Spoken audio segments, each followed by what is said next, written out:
ওম নমো ভগবতে রুদ্রায় নমো। ওম নমো ভগবতে রুদ্রায় নমো। ওম নমো ভগবতে রুদ্রায়। মৌনী অমাবস্যা কবে জানেন? এই তিথিতে শাহী স্নান ও মৌন ব্রতর মাহাত্ম্য জানলে কিন্তু চমকে উঠবেন আপনারা। অবশ্যই জানবেন। তার আগে বলবো, নতুন হয়ে থাকলে অবশ্যই চ্যানেলটা সাবস্ক্রিপশন করে পাশে থাকুন। তথ্যমূলক ভিডিওগুলো সকলের সাথে শেয়ার করে দেবেন এবং লাইক করবেন আর কমেন্ট করতে ভুলবেন না। তো চলুন আজকে জেনে নিই মৌনী অমাবস্যা কবে, কিসের জন্য এর নাম মৌনী অমাবস্যা, এর পেছনে রহস্য কি আর এর মাহাত্ম্যই বা কী। আসছে 29শে জানুয়ারি, এই দিনই পালিত হবে মৌনী অমাবস্যা। বছরের এই প্রথম অমাবস্যাটি নানান কারণে বিশেষ হতে চলেছে আমাদের জন্য। এই তিথিতে মহাকুম্ভের শাহী স্নান বা অমৃত স্নান সম্পন্ন হবে। পাশাপাশি মৌনী অমাবস্যার মৌনব্রত পালনের নিয়ম আছে। সমস্ত অমাবস্যার মধ্যে কিন্তু এই মৌনী অমাবস্যার বিশেষ একটা মাহাত্ম্য আছে। এই তিথিতে পূর্বপুরুষদের স্মরণে তর্পণ এবং এইসব ধরনের পূজা অর্চনা করার প্রথা আছে। যারা পূর্বপুরুষদের মৃত্যুর তিথি জানেন না, তারা মৌনী অমাবস্যার দিন পিণ্ডদান করতে পারেন। এর প্রভাবে পূর্বপুরুষরা মোক্ষ লাভ করে এবং বৈকুণ্ঠে গমন করেন। এই মাসেই বছরের প্রথম অমাবস্যা পালিত হবে। আবার প্রয়াগরাজে বর্তমানে মহাকুম্ভ চলছে, জানেনই আপনারা সবাই। সেই উপলক্ষে মৌনী অমাবস্যা এই দিনেই শাহী স্নানও করা হবে। সামনেই 29শে জানুয়ারি মৌনী অমাবস্যা পালন হবে। হিন্দু পঞ্জিকা অনুযায়ী মাঘ মাসের অমাবস্যা তিথি শুরু হচ্ছে 28শে জানুয়ারি সন্ধ্যা 7:37 থেকে, আর এটা পরের দিন 29শে জানুয়ারি সন্ধ্যা 6:05 এই তিথি সমাপ্ত হবে। উদয় তিথি অনুযায়ী 29শে জানুয়ারি কিন্তু পালন করা হবে এই অমাবস্যা। এই মৌনী অমাবস্যায় পূর্বপুরুষদের উদ্দেশ্যে কিন্তু তর্পণের পাশাপাশি বিভিন্ন দানেরও মাহাত্ম্য আছে। অনেকেই আছে যারা জানে না বাবা মায়ের মৃত্যুর দিন, তারা কিন্তু এই দিনে অবশ্যই মা বাবার জন্য তিল তর্পণ বা পিণ্ডদানও করতে পারেন। এই দিনে পুণ্য অর্জনের খুব ভালো একটা সুযোগ, সেই কারণে আপনারা তিথিটা সময়টা ভালো করে জেনে নিন। পুণ্য অর্জনের সুযোগ প্রদান করে কিন্তু এই মৌনী অমাবস্যা। স্নান দানের জন্য ব্রহ্ম মুহূর্তের সময় হচ্ছে উত্তম সময়। 29শে জানুয়ারি ভোর 3:25 থেকে শুরু হবে শুভ সময়। সকাল 6:18 পর্যন্ত মৌনী অমাবস্যার তিথি থাকবে, আর রাত 9:22 পর্যন্ত সিদ্ধ যোগ থাকবে। তাই সারাদিন স্নান দান করতে পারবেন আপনারা। এই তিথিতে অমৃতকালেও বিশেষ কোনো কাজ করা যেতে পারে। গ্রহ নক্ষত্রের শুভ যোগের জন্য এই তিথিতে স্নান ও দানের মহত্ব বহু গুণ বৃদ্ধি পাচ্ছে। আবার বছরের প্রথম অমাবস্যায়ও সিদ্ধি যোগও তৈরি হচ্ছে, সেই কারণে এটা খুব শুভ একটা দিন আমাদের জন্য হতে চলেছে।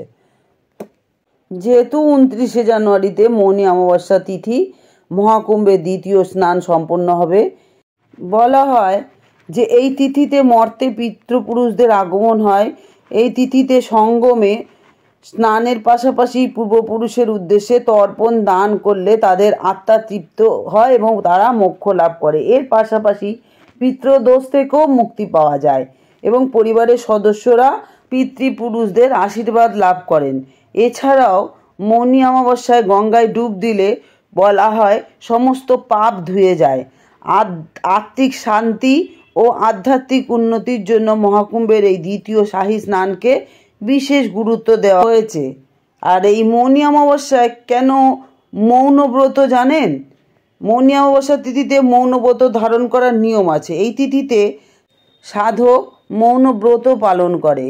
মূলত এই আত্মসংযম এবং মানসিক শান্তির জন্য কিন্তু মৌন থাকেন তারা। আবার সাধু সন্তরা এই দিন মৌনব্রতও পালন করেন, কারণ মৌন থেকে মনকে চুপ করে থাকলে মনকে নিয়ন্ত্রণ করা যায় এবং ধ্যান করাও সহজ হয় আমাদের জন্য। শাস্ত্র অনুযায়ী এই মৌনব্রত পালন করার মাধ্যমে ব্যক্তির আধ্যাত্মিক উন্নতি হয়।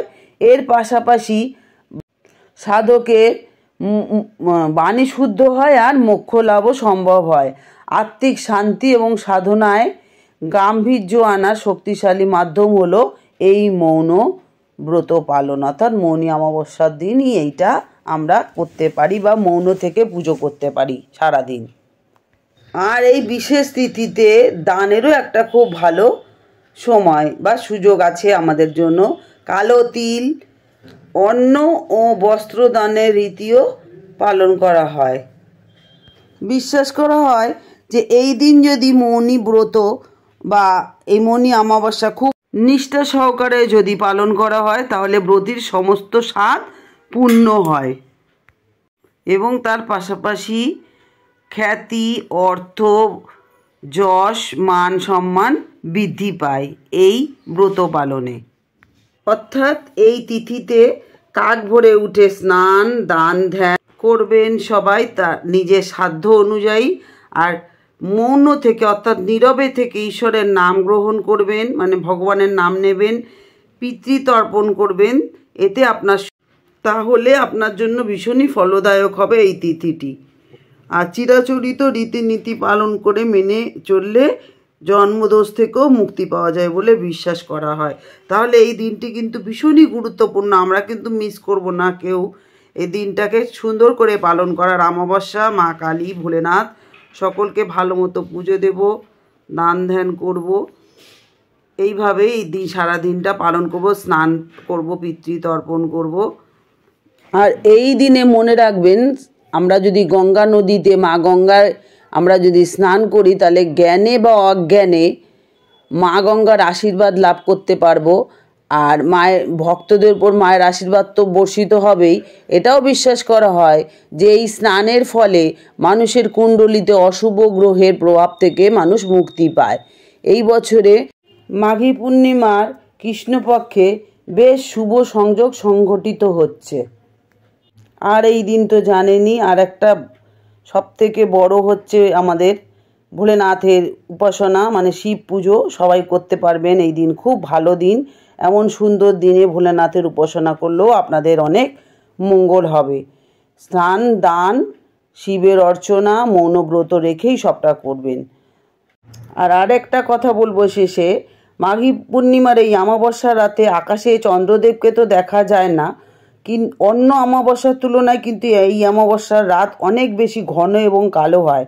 তাই মানুষের মন বিচলিত থাকে এবং অশান্ত হয়ে ওঠে। তাই মনকে শান্ত করার জন্যই কিন্তু এই মৌনব্রত পালন করা হয়।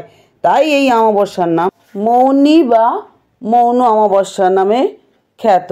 তো বন্ধুরা, ভিডিওটা কেমন লাগলো আমাকে জানাতে ভুলবেন না। আর এতক্ষণ আমার ভিডিওটা দেখার জন্য, আমার সাথে থাকার জন্য আপনাদেরকে অনেক অনেক ধন্যবাদ। সবাই খুব সুস্থ থাকুন, ভালো থাকুন, বেশি বেশি করে শেয়ার করুন সকল বন্ধুদের সাথে তথ্যমূলক ভিডিওটি। আর খুব সুন্দর করে কিন্তু নিষ্ঠার সাথে এই দিনটি পালন করবেন। খুবই গুরুত্ব রয়েছে আমাদের জীবনে এই মৌনী অমাবস্যার দিনটি, কারণ একসাথে দান, ধ্যান, স্নান সব সংগঠিত হচ্ছে এই একই যোগে। তো যাই হোক, আজকে বলবো রাখি, নতুন আর একটা ভিডিওর সাথে দেখা হচ্ছে। বন্ধুরা সবাই খুব সুস্থ থাকবেন, ভালো থাকবেন। ভোলেনাথ সকলকে ভালো রাখুক, সুস্থ রাখুক, আনন্দে রাখুক। জয় মা কালী, জয় বজরংবলী, জয় ভোলেনাথ।